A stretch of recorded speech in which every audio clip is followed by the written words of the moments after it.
আপনারা জানেন আমরা দীর্ঘ ১.৫ দশকের আওয়ামী জাহিলিয়াতের শাসনের পরে আজকে আমরা মুক্ত বাংলাদেশে সেই সংসদ ভবনকে আমরা ফ্যাসিবাদ মুক্ত করেছি। সেই সংসদ ভবনের সামনে আমরা গণতান্ত্রিক প্রক্রিয়ায় সেই সংসদ ভবনে যাওয়ার জন্য আজকে আমরা মানিক মিয়া এভিনিউতে এসে দাঁড়িয়েছি।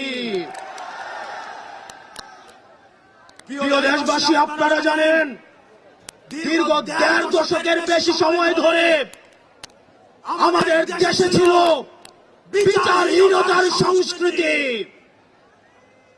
লগি বৈঠা থেকে শুরু করে ২০০৯ সালে আমাদের দেশের যারা ডিফেন্স অফ ফার্স্ট লাইন বিডিআরদেরকে আপনারা দেখেছেন কিভাবে ভারতীয় আগ্রাসনের মধ্য দিয়ে হত্যা করা হয়েছে। প্রিয় দেশবাসী, আপনারা দেখেছেন এই স্পষ্ট বিডিআর হত্যাকাণ্ডকে বিডিআর বিদ্রোহ হিসাবে চালানো হয়েছে। আপনারা দেখেছেন শাপলা চত্বরে আমাদের দাড়ি টুপিওয়ালা ভাইদের উপরে রাতের অন্ধকারে কিভাবে জেনোসাইড চালানো হয়েছে।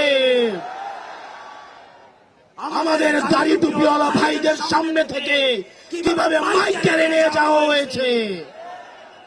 প্রিয় দেশবাসী, আপনারা দেখেছেন বাংলাদেশে কিভাবে রাতের ভোট, কিভাবে দিনের ভোট রাতে চালু করার সংস্কৃতি চালু হয়েছে, দামি ইলেকশন চালু করা হয়েছে।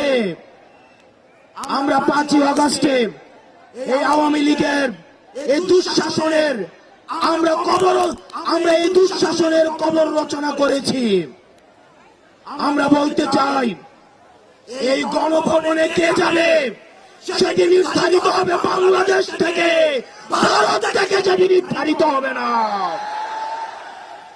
আমরা স্পষ্ট করে বলতে চাই এই সংসদে কে যাবে সেটি নির্ধারণ করবে বাংলাদেশের খেটে খাওয়া জনতা।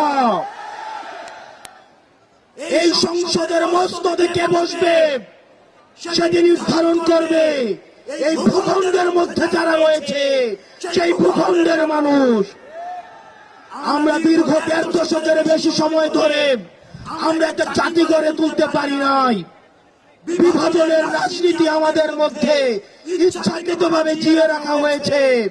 আমরা স্টেট ডেভেলপ করতে পারি নাই, আমরা নেশন ডেভেলপ করতে পারি নাই। আমাদের প্রতিষ্ঠানগুলো ভেঙে গিয়েছে, আমরা সুশাসন নিশ্চিত করতে পারি নাই,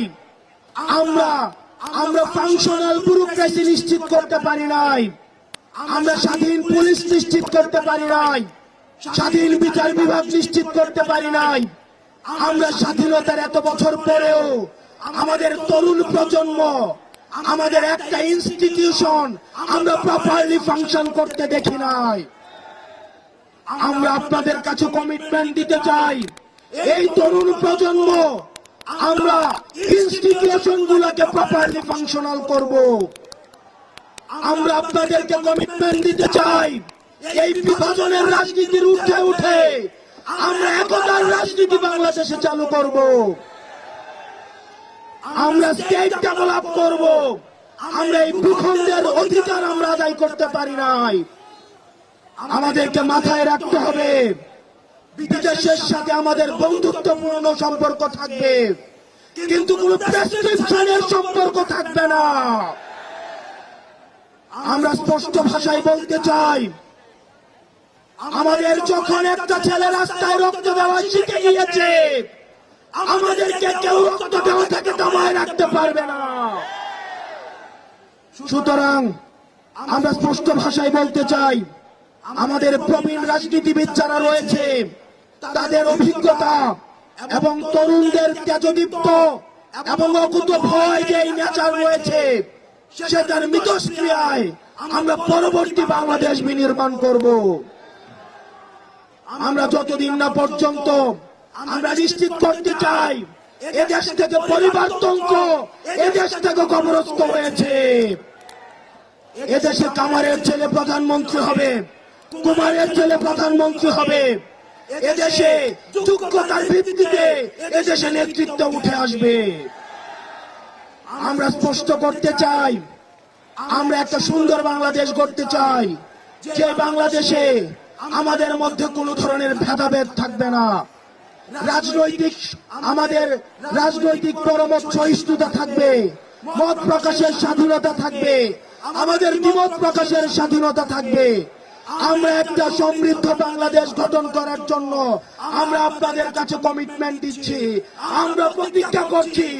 এই প্রতিজ্ঞার সাথে কারা কারা একমত রয়েছেন?